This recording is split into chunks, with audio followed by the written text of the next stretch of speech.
There is no future for people who deny their past. My foreparents, my grandparents.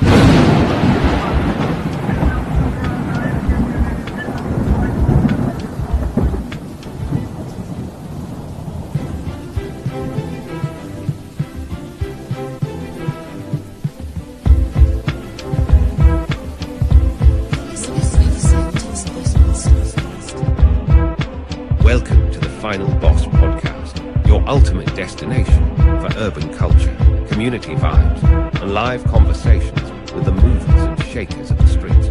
Join us as we explore the rhythm of the one beat at a time. Let's get the show started. Turn up the volume, sit back and relax, and welcome to the Final Boss Podcast, hosted by Turbo, the CEO, and follow us on all social media platforms. You're listening to the Final Boss Podcast.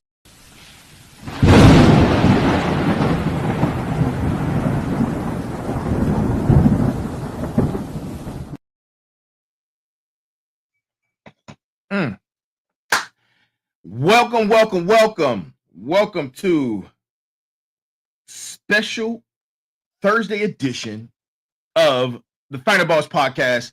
Tonight, let me tell you, man, tonight, we have a very special and important guest. I'm not going to introduce him yet.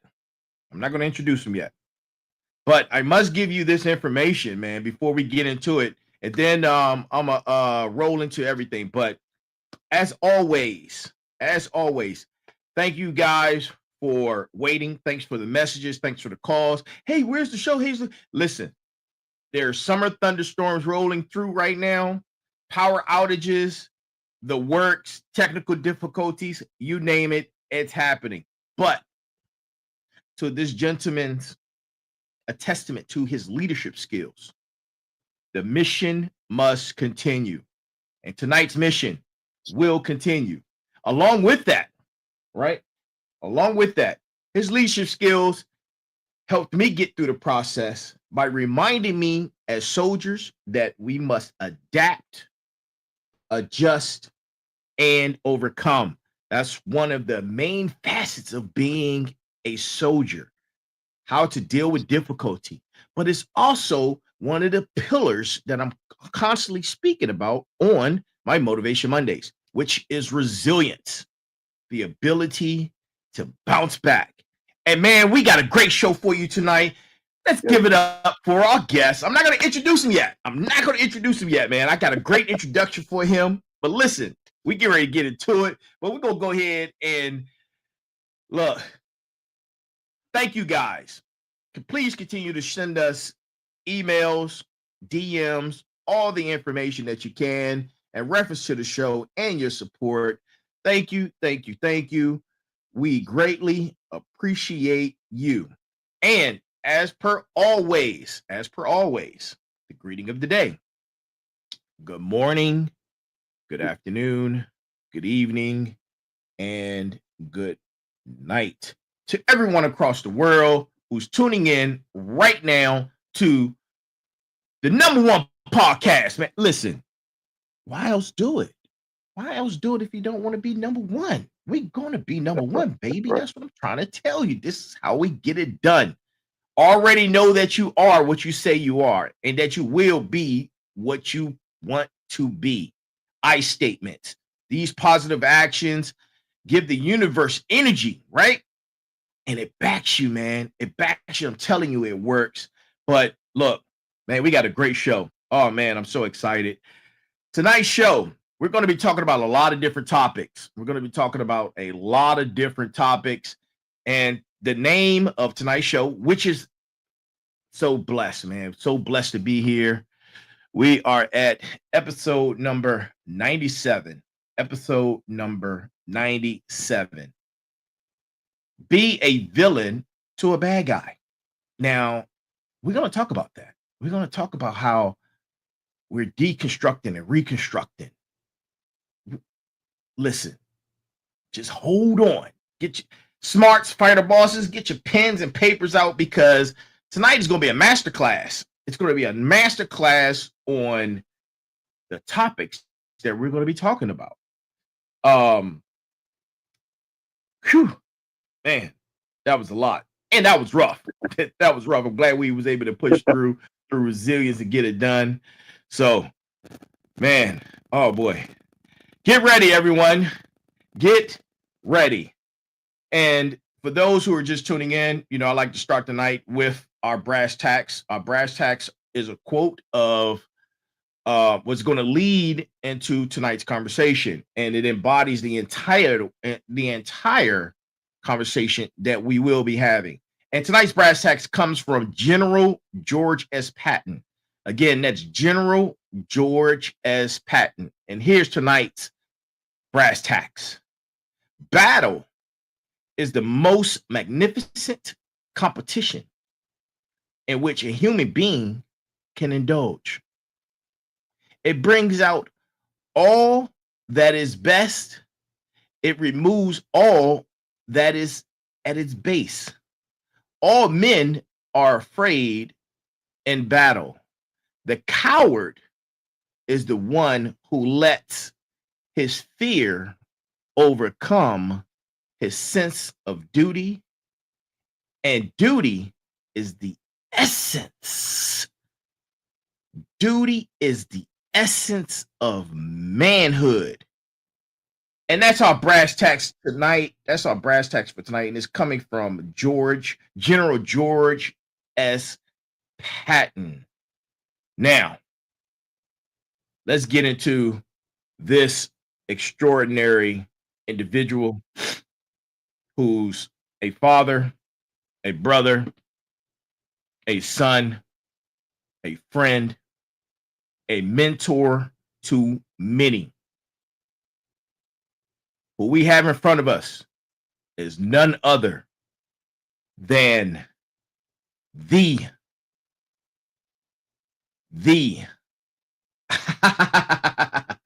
I'm not giving it to you yet. I'm not giving it to you yet. No. I got more to say. I have more to say, right? We are blessed and profoundly give me a second. Profoundly honored to welcome a true American hero, a decorated warrior, a man whose life embodies strength. Yes. Strength, service, and unwavering integrity.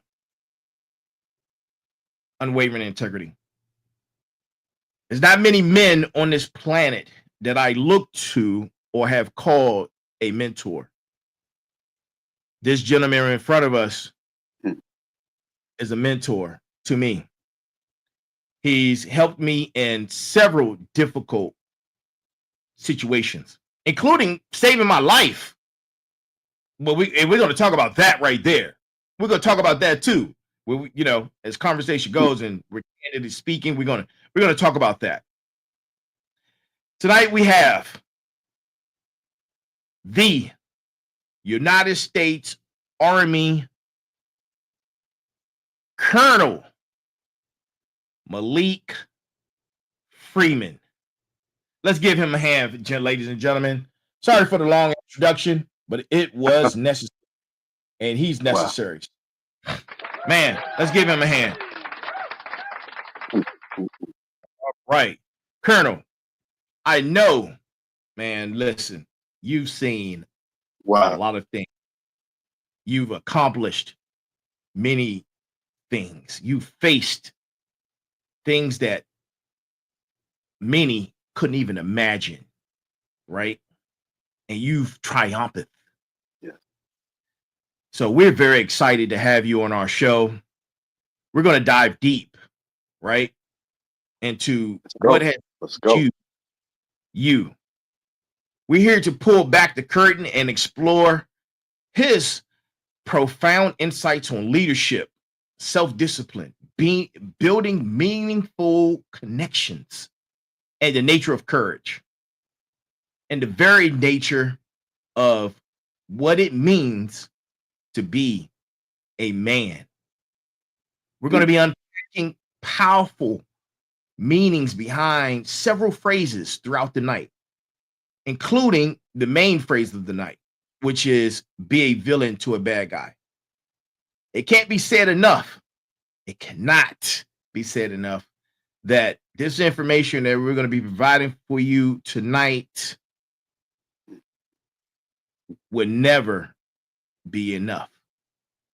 But we're going to get you at a starting point that you would never forget.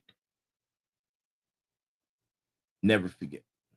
This is where we get down to the point what does the word manhood truly signify? In this day and age, especially, the world is changing, constantly changing, and it's going to continue to do that, right? It's going to continue to do that. Let that idea sink in, because the world today is not the world tomorrow. It's constantly changing. Constantly changing. We're going to talk about the attributes of manhood, key components, what's at its core.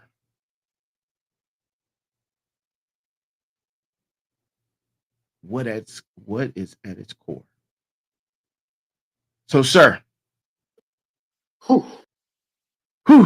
man, I hope you enjoyed that introduction. When I tell you, Brother Turbo, you putting those words into me at a time when I needed it the most. Because what we've done through these years has been brothers. And like you said, you say I saved your life, but you don't realize you saved my life. Oh, man. And a lot of people only see the end results, but they don't know what happens, what goes on inside a man when he's faced with adversity, internal adversity, right, flaws, errors. These last 2 years, brother, when I tell you, everything I learned in the military, growing up in Buffalo, New York, in one of the poorest cities in America, going to college, obtaining master's degrees, becoming a father of 4, raising children, mentoring. You don't know what you're made of until you go through a struggle.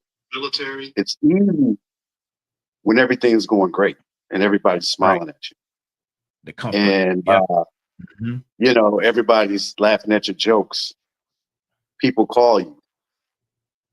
But when you're going through it and you in the bottom of the pit and you in the wilderness, that's when you know what you made of and you know who really cares.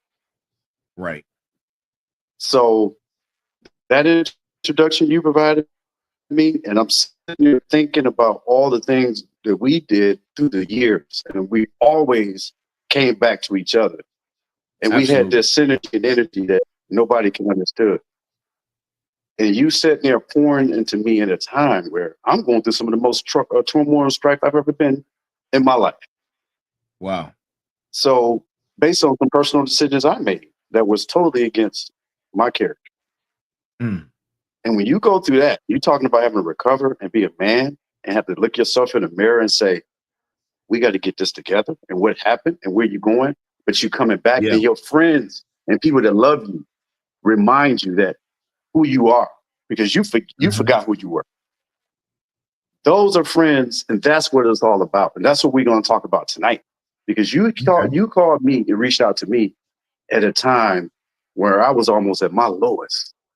And when you reached out to me and said you wanted me to come to your show, it brought me back and it reminded me of what we've been through, who we are. And I'm saying we, because everybody wants to put up an individual. But all of us through this journey called life have encountered people that show up at the right time, the right place. Correct. And they push you through this journey because all this is a journey. We're passing through here. Oh, man, I say it all the time, man. We're on this journey together. Absolutely. Yeah. Absolutely. So, you know, this opportunity to share some experiences that I can't say it's me. I'm saying that that's been poured into me from a blue collar city with people like my mother, Linda Freeman, who took me to night class with her to get her master's degree when she worked for the state of New York. My father, who worked in a tire plant. didn't make that much money, but worked hard as he could to put kids through college. My aunt, who was a waitress, who would give me some of her tip money to help me get through. Man. See, people are always caught up in rich, wealthy folks that come from these nice neighborhoods and areas. But I come from, I said, one of the poorest cities in America. But we were rich in pride, in discipline, and structure. Absolutely. So absolutely. You say, how does this boy, young man, come from the third poorest city in America, from one of the poorest neighborhoods in America, and rise all the way to the rank of colonel, and also have a federal law enforcement career and become a federal manager in a law enforcement career, obtain 2 master's degrees, have a wife and 4 children? Only by the grace of God and by having friends and people that showed up at the right time and the right opportunities. And they didn't all look like me and you. We get caught up in, it's people that look, I had a white woman from Boston who said, I'm gonna give this young 25-year-old intern an opportunity. And Marianne Taylor, who still's my mentor to this day, gave me an opportunity to start my federal career. So we're gonna get into it, man. Let's go. Let's get it. Let's get it. But thank you for this opportunity. Man, let's go time, man. Let's go time. Let's go. Oh, you are welcome, sir. Hey, thank you so much for that. Let's give him another hand, man, because that was an incredible story. But wait a minute. Whew. Man, let me tell you, this technology right now is crazy. I thought I almost went out, but I'm still here. His story is so significant, and not many, through his own resilience and the power in his network, he was able to push through.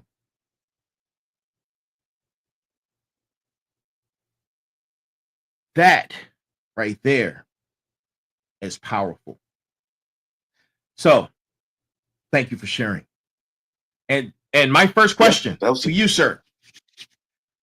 Let's go. What does manhood truly mean to you in today's world? Manhood is under attack. We talked about this through the years, and we talked about it. I don't know what's happening in society, but especially black manhood. But it's not just black man, but manhood period seems to be under attack. Period. Period.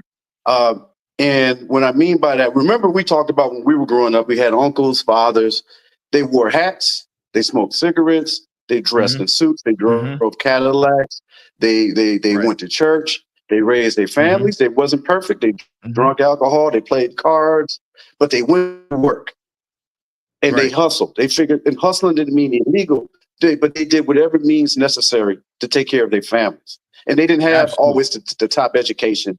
They didn't always have the top opportunities, but people ate. My mother told me about her father who worked in a steel plant in Buffalo, New York. He came from southern, Alabama, up north, caught the cheapest train ticket to Buffalo to work in the Bethlehem steel. And she said that in the wintertime, they would put a brick and warm it up.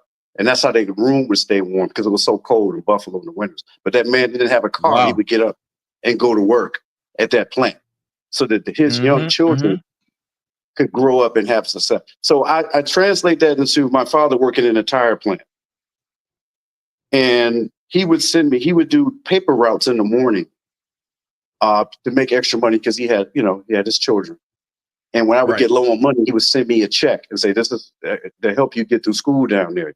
And, I look back, manhood is, I'm going to work spiritually, physically, emotionally to take care of my family, my children. So you can't put it in one word, but love is an action. And it's an action, meaning providing, taking care of, teaching, preaching, and providing. That's what manhood is about. So I can't put it in one word. But I tell you, you have to be blood, sweat, and tears to be a man in this society. Oh man, so we're gonna keep getting that. Listen, you know, the information, man, that just resonated with me so much, man. I remember seeing my uncles, my grandfather, man. My grandfather was a pillar in my family, man. This guy, let me tell you about my grandfather. He was a head deacon at the church. He was a mechanic. He was a carpenter. He was a plumber. He was a painter. He was a gardener. This dude, and he didn't have a whole bunch of education, but he knew everything. And I used to say, I'm like, man, how did he do that? And I used to be in such awe, man, because he didn't speak a lot, and you better not speak unless spoken to. I mean, it was a rule, you know what I mean? And at those times, you knew what a man, you could look and say, hey, that's a man right there. That's a real man who's doing what he needs to do to take care of his family. You could just see it, and it was something that you knew. So yeah, man, I identify with that 1,000%, 1,000%. Yeah. In your own opinion. All right. Thank you for sharing that. But let's dig a little deeper, right? Let's dig a little deeper about what it means to be a man. Well, in your opinion, and this is just in your opinion, yes. What does these last couple of years? Yeah. If you haven't failed and made a mistake, and actually been in some low points, it's when you are able to fight your way out, come back, remember who you are. See, resilience. Like I said, it's easy. It's easy when everything is going the way you want it to go. You got the education, you got the job, you got the relationship, the kids, you have the car, you got the image, you got the vacations, you got the Facebook posts, right? Everybody see, oh man, Colonel Freeman, federal agent. He's a federal agent. He's a colonel. He has a wife. He has kids. He has everything. I had somebody tell me, man, you always smiling. You got everything going your way. Right. But they don't understand when you under attack internally. Always under attack. Spiritually. Yes. When you under attack. Yes.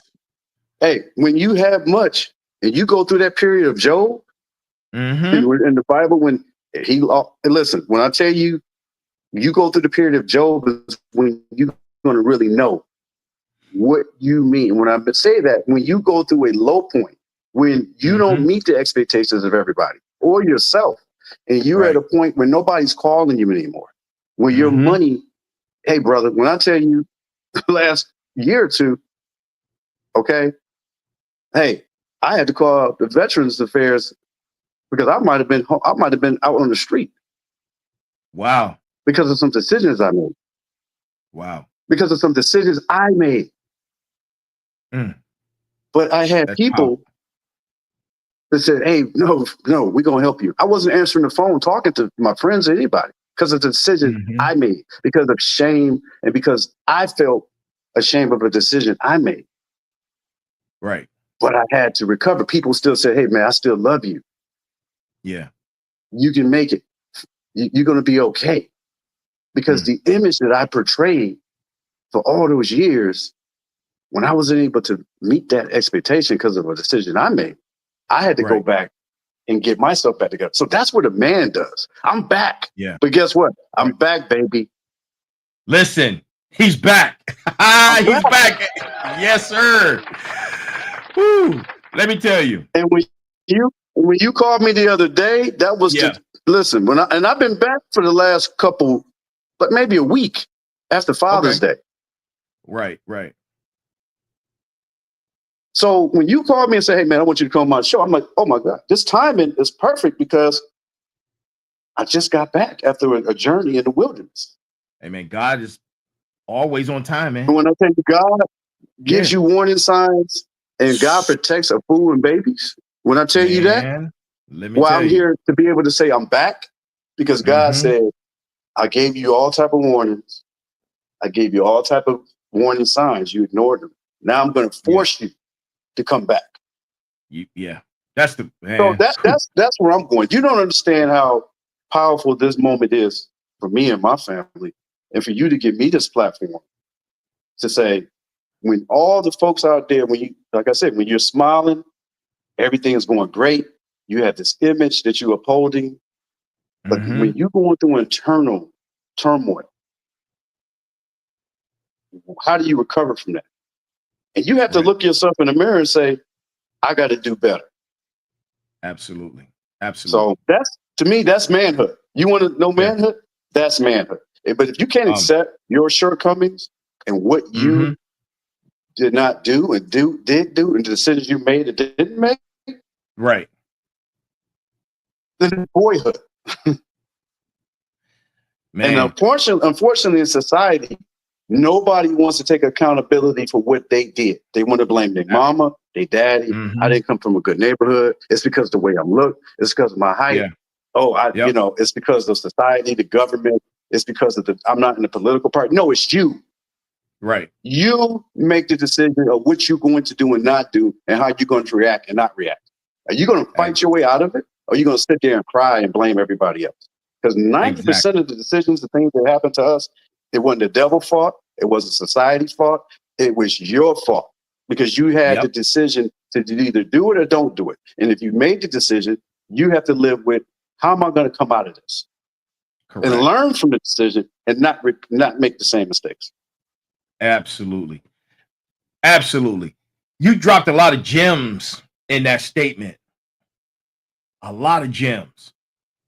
Accountability. And with accountability comes power. And with great power, as one of my favorite quotes from Spider-Man, with great power comes great responsibility. And you as a leader recognize that. And through your own self-discipline, you found a way back. You found a way back to the bedrock of your success. And from this point forward, you're reshaping your future. Man. And guess what, brother? My brother, let me share with you. Then I'm looking at my children. And somebody said this to me. They said, what example are you showing your daughters and your son? When you want to tell me you want to, do you see this shirt, Dad? I see it. I keep saying it's a statement, and you're making a statement right now. Statement.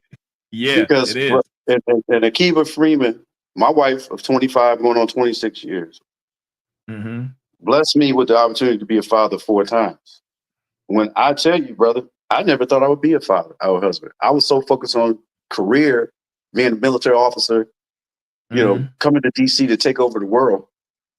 But I met a young lady in college who gave me an opportunity, and then gave me an opportunity to have life outside of a career, because I was so career focused.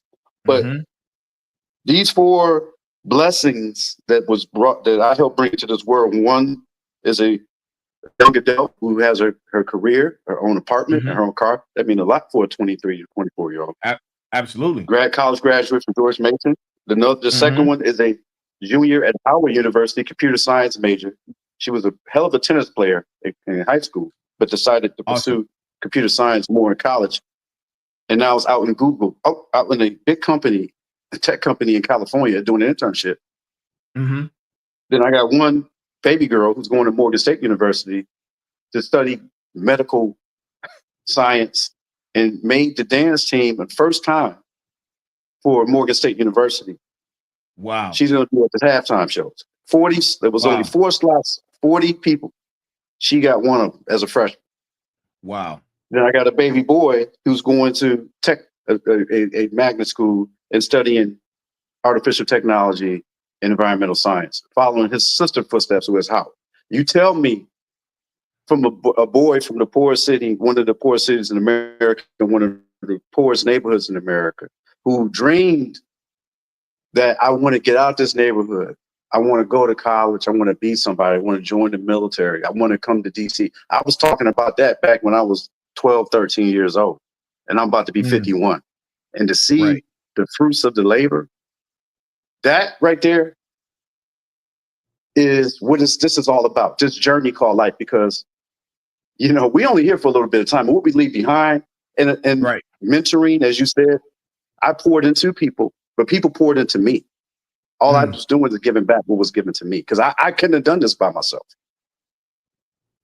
So if we don't remember selfless service and giving back, then everybody is caught up in this big house and car and, you know, but who are you helping behind you to make sure that's going to keep this thing going 20, 30, 40 years from now? If God took me tomorrow, I could say, you know what?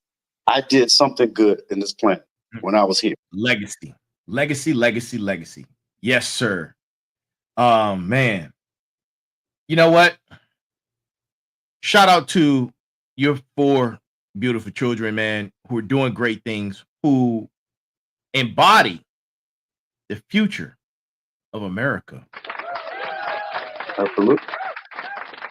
And I'm going to tell you, I'm so proud of them too, because when their daddy was out in the wilderness, when they bonded together and I watched them come together and back and take care of each other, and their mother and the way they made sure that they kept the mission going, I'm sitting back there smiling and crying like, that's what I'm talking about. See, something everybody don't understand is my father died at 50 years and 4 months old. Okay. He died at his kitchen table because he took too much medicine, because he used to have a drug problem when he was a young man. Gotcha. And unfortunately, he worked in the steel plants, and then he also had a life where he was involved in some activity that I never knew about until I was a grown man. He always told me it was cool to be a square. But he fought through his addictions, his demons, alcohol, women, drugs, and went to work every day. 2 jobs. Every day. Yeah. And he never made any excuses. He died at 50 years and 4 months old at his kitchen table because he took too much pain medicine, because he blocked glass from coming on my sister when he got in a car accident. So he was taking. So when I looked up, and I'm 50 years and about to be 51, and when I went through my journey and I said, God kept me here to see, prayerfully, 51 in a couple of weeks. Right. My children, I'm like, you guys don't understand. In my mind, I lost my father when I was 25 years old. And I'm thinking, hey, I want to stay here long past that. But I want to make sure that they know that, hey, y'all can do what y'all need to do to take care of each other, because nobody's guaranteed. And you know, us being military professionals, hey, getting back from a mission, that's another life. Yeah. So the mission is not just when we go overseas. The mission is going on every day. When you get up every morning, there's no guarantee you're going to come back. We get this assumption that, oh, we're going to make it to 85 years old. Man, I'm glad you said that. Some of our yeah. So I'm so glad you said that. You just mentioned a great statement about every time you open your eyes, the mission begins. Listen, final bosses, listen, smarts. There's no truer statement. Every time you open your eyes, the mission begins. Every time you open your eyes, the mission begins. When your eyes open and you are present, it's called present for a reason. It's a gift. Listen to what I just said.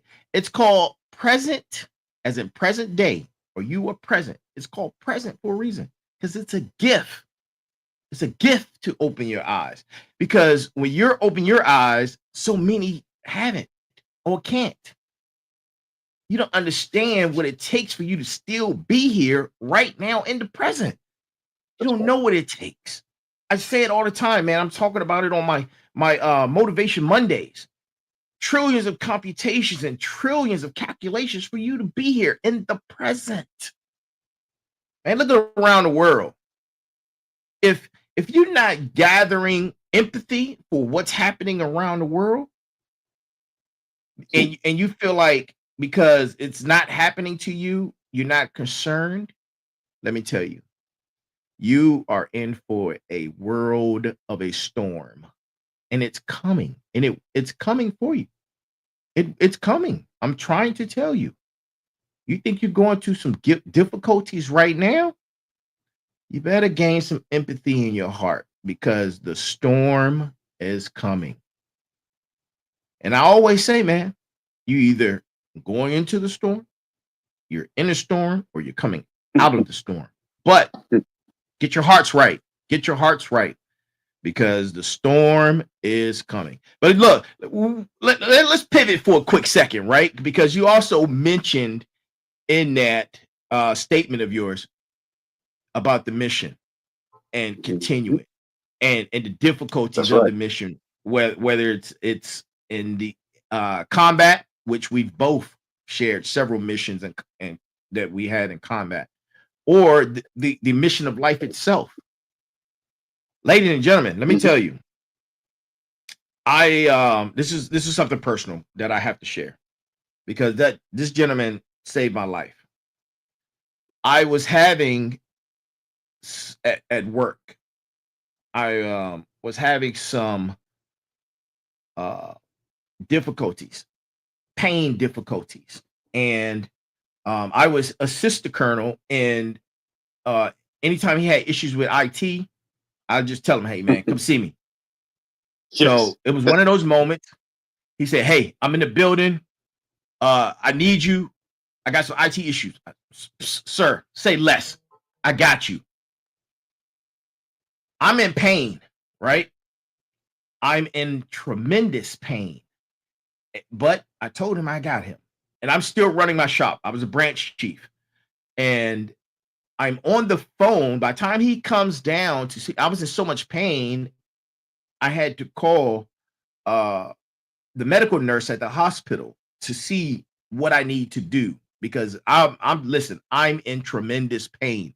I could barely, let me paint a picture. I could barely stand up, right? My face is full of grimace, and I'm directing my staff. Like I'm surrounded by people who are looking for me to lead, and I'm instructing and giving orders and telling my people where to go and give it. And I'm surrounded by customers. I'm surrounded by people. It's like 20 people right now I'm surrounded by, and I'm on the phone taking care of those people, but also I'm on the phone with the medical attendant who's trying to do an assessment of what's going on with me because I don't know what's going on, but I know I'm in a lot of pain. So he walks through the door of my office. He looks at me, and the synergy that we have, let me tell you, he didn't ask any questions. He said, let's go. Let's go. He said, let's go. And he knew. He said, brother, you're not looking well. Let's go. And I looked at him and I said, sir, I got the hospital on the line right now. He said, let's go. Man, he took me to the hospital, dropped me off. I said, hey, brother.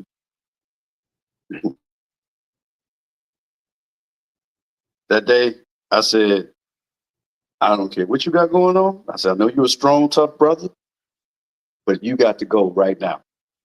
Yeah. And you kept fighting and said, no, I got my mission. I said, that mission going to have to wait. And I said, I'm about to pull this car up by the door, the closest door to you. Mm-hmm. And we got you in that car, and we got you to that hospital. Well, man. And I knew, because we, like you said, we know each other. And remember, I don't work there every day, but I knew something was wrong. And I had to give you that look in the firms because you was fighting the league. And I said, no, we gone. And we got you to that hospital. And thank God. Thank God. Yes. Thank God is correct because as soon as I got to the hospital through the emergency room, they did emergency surgery. I had to have emergency surgery. And man, thank you so much because who knew what the outcome would have been if you didn't come through. So, man, I that's a moment in my life that I would never. It wasn't me. Yeah. Yeah. You know, Talk as we your stuff, talked man. about earlier, Yep. destiny sometimes from the spiritual realm in the universe, sometimes we put in a place, in a location to do what was meant to be done that day. Because Right. I don't work there every day. I'm a part-time soldier at the time. I just happened to come in that day because I was just in the area. So that was divine intervention. And when I looked at you, and you mentioned to me that several other people didn't say a word to you, and they saw that you wasn't doing well. Right. And I said, we ain't gonna work. You said, I'm not harping on it, but I said, but it wasn't meant for them.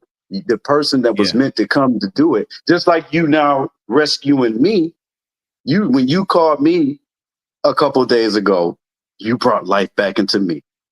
So what we do is we pay it forward. And that happened. How many years ago was that? It had to be. Man, that at least 10 years. So 10 years later, you called me when I'm coming through my comeback after my year or two of being in the wilderness and say, brother, I want you on my show. And what that brought to me was such joy. And it reminded me of who I am and what I'm about. Because I forgot. But I'm back. So now what we doing, you paid it back to me 10 years later. And you didn't even know it. And do you know how many times you would reach out to me through the years when I needed you? That one time you called me and said, I don't know what's going on, but something told me to call and check on you. You don't remember that about a year or so ago? I remember. Yeah, man. I remember. Yeah. So that when you got a brother like that in this world, that's something special. I mean, not only did we had a share for military missions, and we have a share for going to the firearm range, which we still got to go. We've been talking about that for a long time. Already, right. But we had those things in common, and we had in common about taking care of our families. You showed up at my daughter's art and soul event and fundraising and bought some of her art. See, that was support. My daughter she's a young artist. You bought her art, which helped her be able to pay her rent. Wow. Then you see, she said, Daddy, you got some really good friends. I said, yeah, my daughter needed rent paid. That was a rent party. I don't know, some of y'all might not know. That's an old school term they used to do. They used to throw rent parties. Right. I didn't know that was a rent party. Wow. But it's about giving and taking. So if anything in this podcast that we want to send out to your audience, because I know they're like, man, y'all all over the place. But we said we're going to flow. We said we got a structure, but giving back and doing that act, which I did, and I would do it again. Look at how it reached, the benefits it reached 10 years later in the times when I was at a point where you saved my life. Yeah. Yeah. So, and my daughter, you helped my daughter pay her rent as a young Starkman college graduate. Wow. And you showed up and showed out. So that's what we do for each other. And that's what I think if anybody out there listening, show up and show out for others. Call and check on people that's been in your life. I got people that's on this podcast I've been knowing since I was a college student. People I grew up with, saying, hey, I see you. Those people have been around so long, and we give each other joy and take care of each other, and they don't judge you. They love you regardless of your flaws, your mistakes, your attitudes, your shortcomings. That's what a true friend, brother, and sister does. They love you regardless. Not just when you're winning and the money's going good and the cars and you got the big parties and it's when you literally say, hey, I need $50 for gas money. Can you help me? Who can you call to do that? When your car gets towed or you don't have no food in your refrigerator, but people think you got it like that. Who can you call? Yeah. When you lose your military career, because you remember, I left because I stood up on my principles. Mm-hmm. And I refused. I left on my terms. Right. But guess what? That was 35% of my income that disappeared. That affected my family. Right. It put me in it. It put me in a place where I didn't even know. I had to do Uber and Lyft to subsidize my income as a colonel. I went from a colonel to a cab driver. Wow. Wow, man. And I'm not ashamed that I did Uber and Lyft. I'll do it again sometime. Matter of fact, I did it today. Absolutely. A doing what colonel you have to do, man. from a cab driver. So that's what manhood is about. A colonel, which Absolutely. is one rank below general in the United States Army. Only 2% of military officers make colonel.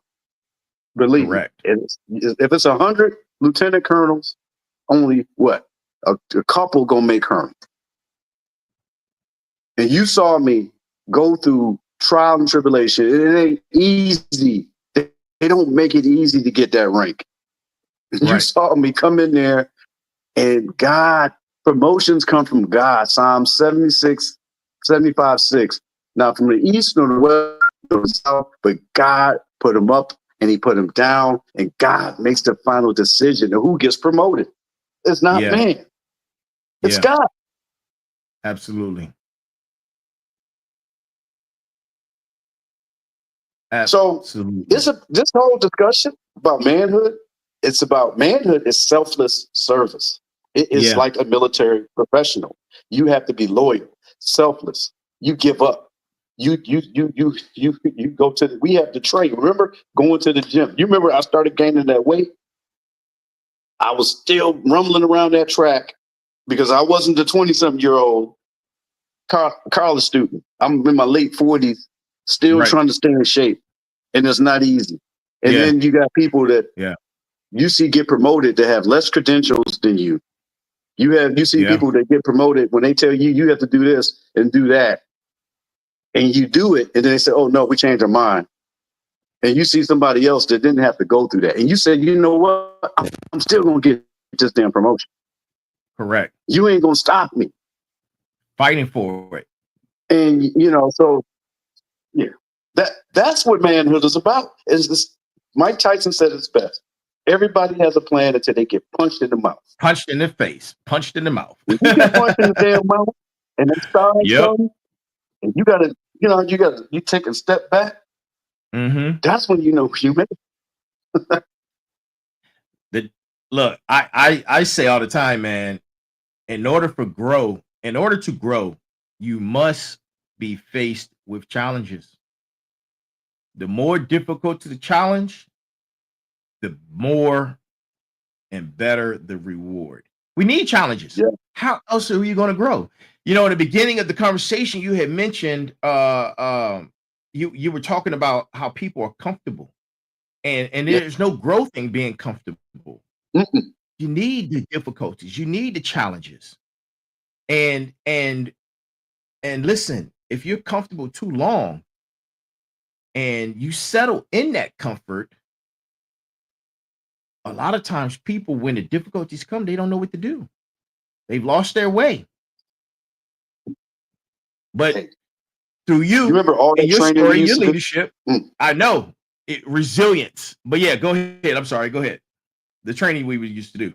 Go ahead. I was going to say, as soldiers, we train years through school, tests, physical.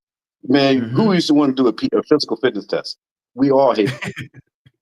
Everybody. Right. Every year, the Army, twice a year, they make you get out there and run them 2 miles, do them push-ups and sit-ups. And as a reservist, remember, we was in the reserve component, so a lot of us go to our regular job, sitting at the desk, eating donuts and stuff. But the military didn't care. You came in there, you getting on that track and you doing that test. You have to take written tests. You have to go to school. You have to get the assignments. You have to do the missions. True. You was a military police officer. Yep. And an IT professional. I was, the military, when I look back, and that's why it was so important to me, because it provided me with structure and it provided me with something.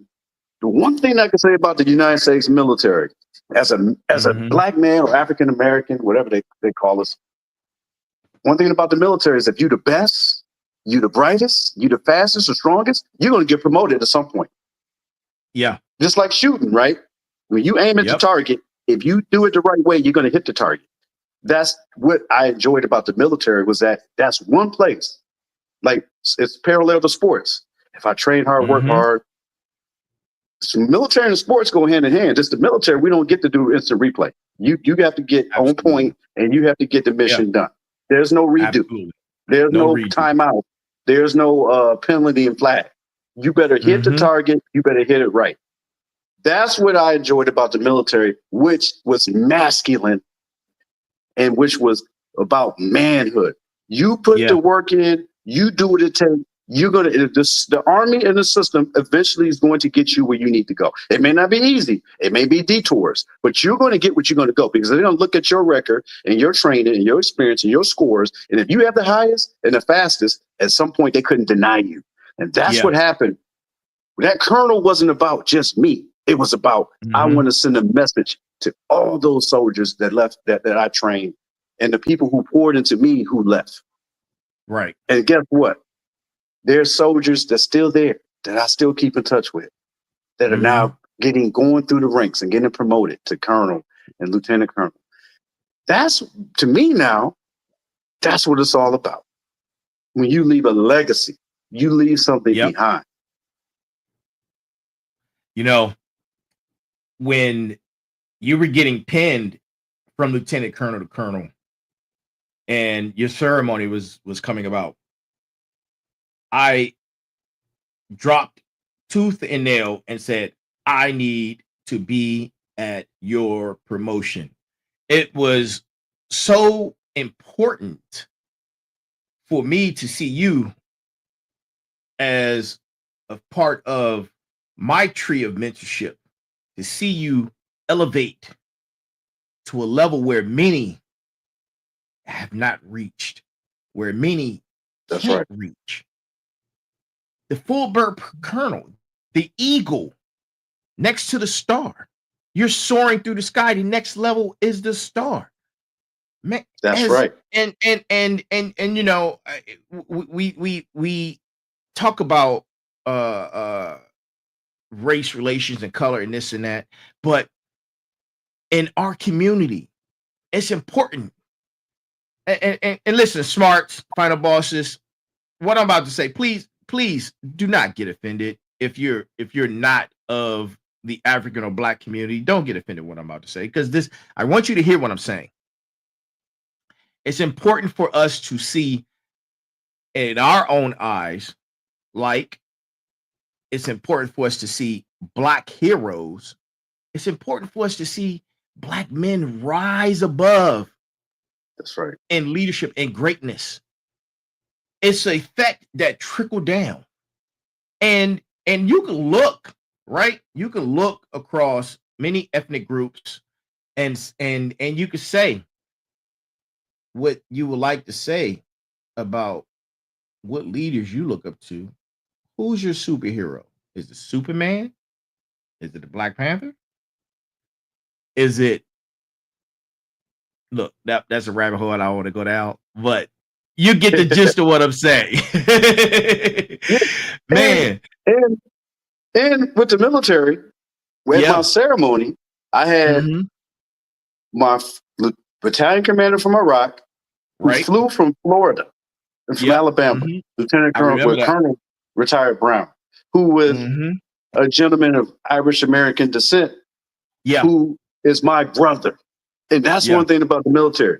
When them bullets are flying and you in a war zone, we have people from Iowa, from North Dakota, from farms and the Midwest, from people from Alabama, Georgia. Nobody cared about that. We were brothers and sisters in war. We had women and men, and they were all colors, shades, and colors, complexions. You know, that's one thing we love about our military, is that when we get down, we get down. So you had a gentleman of Irish American descent who flew in from Florida, who was pinning me, and a sister, my big sister, who is Wendy Leland, who's from Malvern, Pennsylvania, which is one of the wealthy suburbs of Philly, who was of also Scot-Irish descent, who was on the other side of me. And I told you, Mary Ann Taylor, who was from Boston, who was from Irish descent, who was my mentor. Exactly. A boy, a young man from Buffalo, New York. So me, from my journey, people from all, hey, it was about, are you a good person? And are you going to, and they sang something to me and they poured into me. They didn't care that my name Malik, I'm bald head, I'm 5'8", and I'm from Buffalo, New York. They saw that this young man with his family is serving his country and serving his family, and he wants it. He's hungry.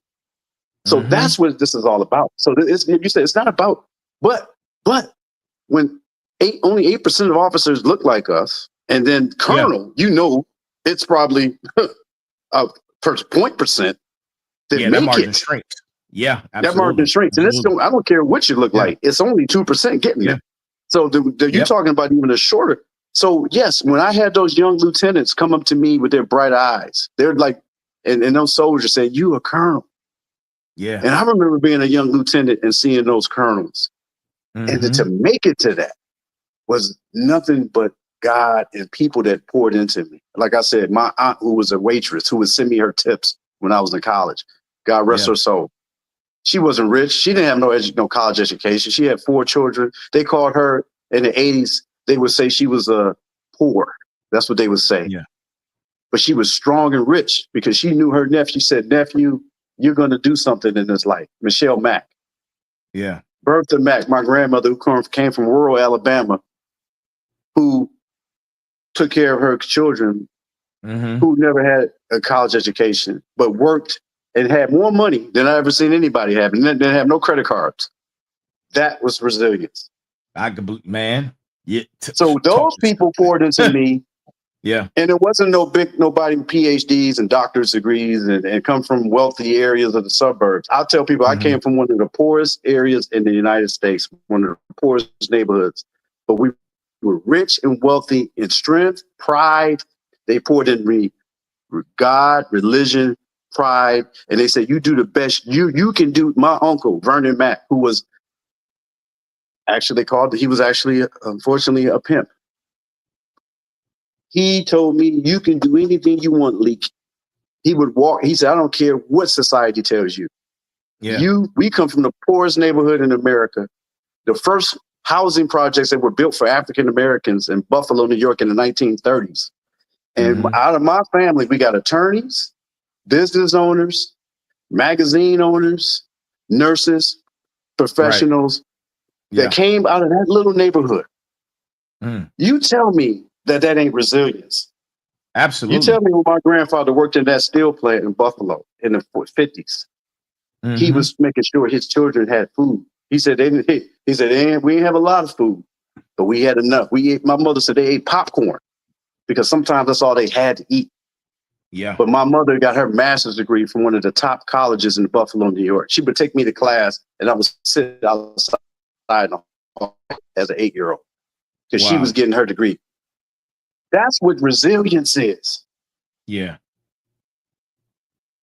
So with all those people out there, I know we keep talking the theme. The theme is hope, that manhood is back.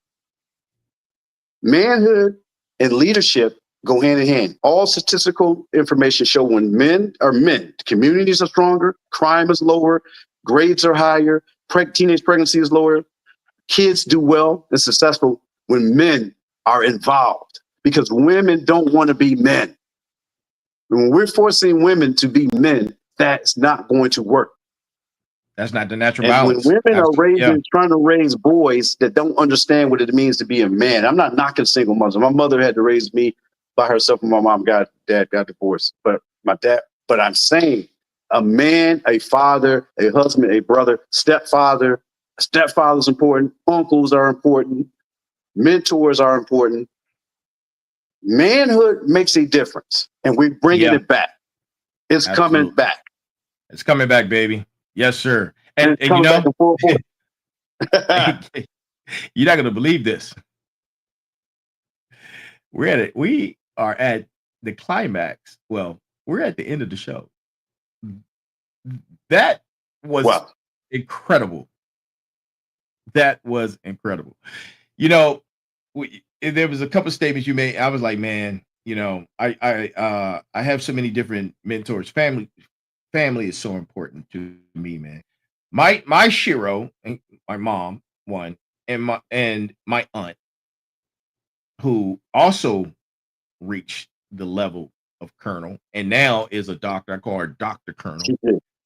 She played a huge role in my life, man. We were thick as thieves. You know, we've always been thick as thieves, man. And shout out to her. Shout out to you. And listen. Tell her what. Hey, she was one of my mentors. Yeah. I love watching her. One of the baddest Army logistics officers ever to hit the planet. I used to take notes from her. Man. And your auntie was the beast and still is. Yeah, still is, man. She still trucking away. And it was what, she about 5'1", 5'2", and you talk about a lot of power and strength. Boy. And when she walked in the room, you would think she was Michael Jordan height. And everybody shut up when she came in the room. Everybody shut up. and you know, it's crazy. I didn't understand when I was younger. And I used to, you know, I spent a lot of time when I would be in her office and you know, I watch and I didn't understand. You know, I was at a young age, I didn't understand, but man, as I grew older, I was like, whoa, she's a big deal, man. Yeah. Like people, like for real, man. I used to see that, and that was crazy. That was crazy. Yeah. Yep. Shout out to Dr. Colonel, Brother man. Turbo, Love you. Thank you for giving me this opportunity to come. I'm back. I'd love to come back in the future. Oh man, I'm definitely gonna have you back. Absolutely, man. I know I didn't get to hit all the topics and all the things I wanted to say, but we said we were gonna flow. We said we were gonna flow, and you know, that's what we do. That's what we do. I hope it hit home to folks.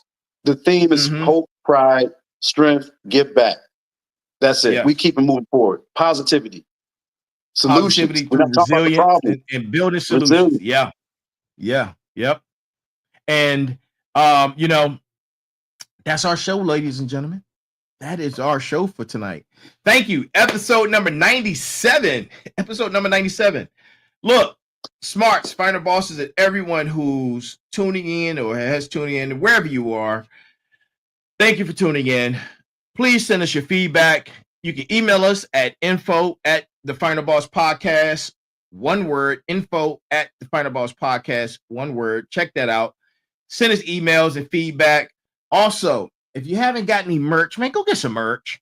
Go get some merch from the merch site. The merch address is www.thefinalbosspodcast.com. Grab you some merch. The merch is incredible. Go grab you some merch. Also, coming up, episode number 98. As we close in onto the end of season 2. Man, shout out to, man, look, you know what I'm about to do? I'm about to do this right here. I know we're running out of time. All the flags are being thrown on a play because guess what? We're almost at the end of season 2. Man, 100th episode is coming. I can't believe it. And my boy, listen, for episode number 100, I'm going to tell you a little about this individual. He's a fashion designer. He's a custom fashion designer who designs suits, clothes, shoes, man, you name it, for a lot of the big known comedians that you see today. I'm not going to drop their names. I'm going to allow him to drop their names. But if you know a comedian who's high level, and he's doing movies, they are doing movies, they're doing their comedic shows, they have podcasts. He's behind their custom outfits, their suits, their whatever, man. He's that guy. His name is Hector Williams. Shout out to Hector. And he's going to be on the show for our 100th episode. And he's going to close out the season. Then we're going to take a little break before season 3 begins. But you can continue to catch us on Mondays at 9 p.m. for Motivation Mondays. Motivation Mondays is a new platform that just started. Tech Tuesdays will be included into going into the next season of season 3, but Motivation Mondays is something that's going to roll over and continue until season 3 begins. So you can still catch us on Mondays for Motivation Mondays, but the other 3 shows, which include Tech Tuesdays, Special Guest Thursdays, and Sitting Down with the Final Boss on Sundays, those shows are going to be on hiatus for about 2 or 3 weeks as we build the platform for something bigger, greater for season 3. Listen, season 3 is going to be incredible. I'm so excited, so blessed, man. Things are moving, and I can't say anything else. But look, shout out to the Colonel Malik Freeman. Put a D in front of his name. Yes. And that's our show for tonight. So I need you guys, per always, be balanced, be equal, and be smart. That's our show. Thank you for tuning in. Love you guys. Please continue to have an amazing week. Stay cool where you can. And man, this conversation is to be continued because the Colonel is coming back, baby. The Colonel who's on his get back is coming back. I like that. Wait a minute. Hold up. All right, listen. The Colonel who is on his get back is coming back. So that's right. Yeah, man. That's right. It's a big comeback. Yeah. It's a big comeback. So stay tuned for what he don't call it a comeback.